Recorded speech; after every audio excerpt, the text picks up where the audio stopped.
gevallen. We weten niet waarom die gevallen niet gaat. We gaan in ieder geval eens even kijken. We gaan dus kijken of die meneer nog ademt en of de... Hij voelt geen ademhaling, dan moet hij dus blijven rustig. Hij ziet geen ademhaling. Hij gaat dus gelijk beginnen met reanimatie. En dat is in dit geval dus de mond-mond-beademing. Ondertussen heeft dus iemand gewaarschuwd om te vragen of dus iemand een AED wil maken.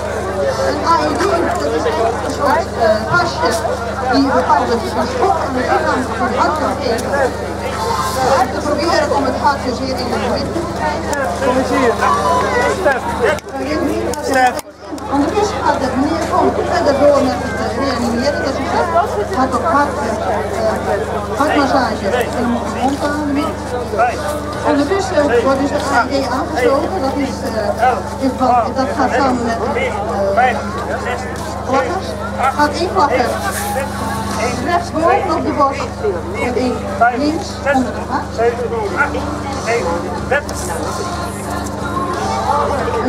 Een reanimatie bestaat uit mond-mond-beademing, dat is 2 maal. En sommigen moeten ze loslaten, dat is een commando dat gegeven wordt door de AED. Dan gaat de AED bekijken of het hart nog klopt en of er eventueel dus een schok gegeven wordt. Als er een schok gegeven wordt, dan geeft de AED ook gewoon. Oké, gaan we verder.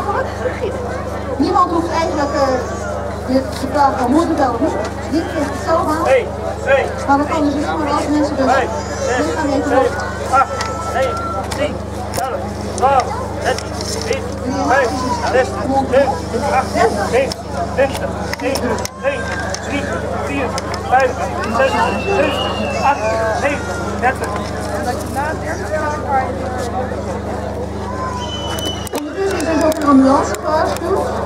1, 2, 3, 4, 5, de reanimatie moet dus doorgaan totdat de ambulance hier weer is gekomen.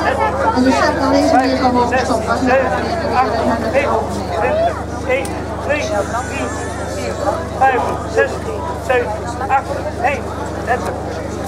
Nu telt dus ook gewoon mee, dan weet ook degene die dus bij zit van nou...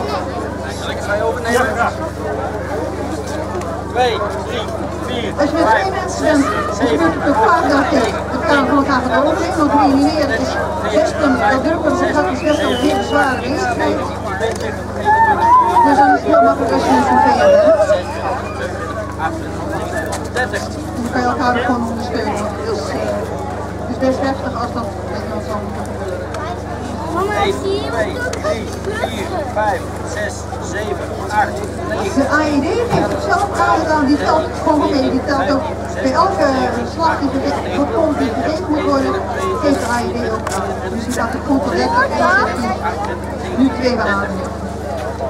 En eventueel dus los en schotverkeer. 1, 2, 3, 4, 5, 6, 7, 8, 9, 10, 11, 12, 13, 14, 15, 16, 17, 18, 19, 20, 21, 22, 23, 24, 25, 26, 27, 28, 29, 30. Los! Los!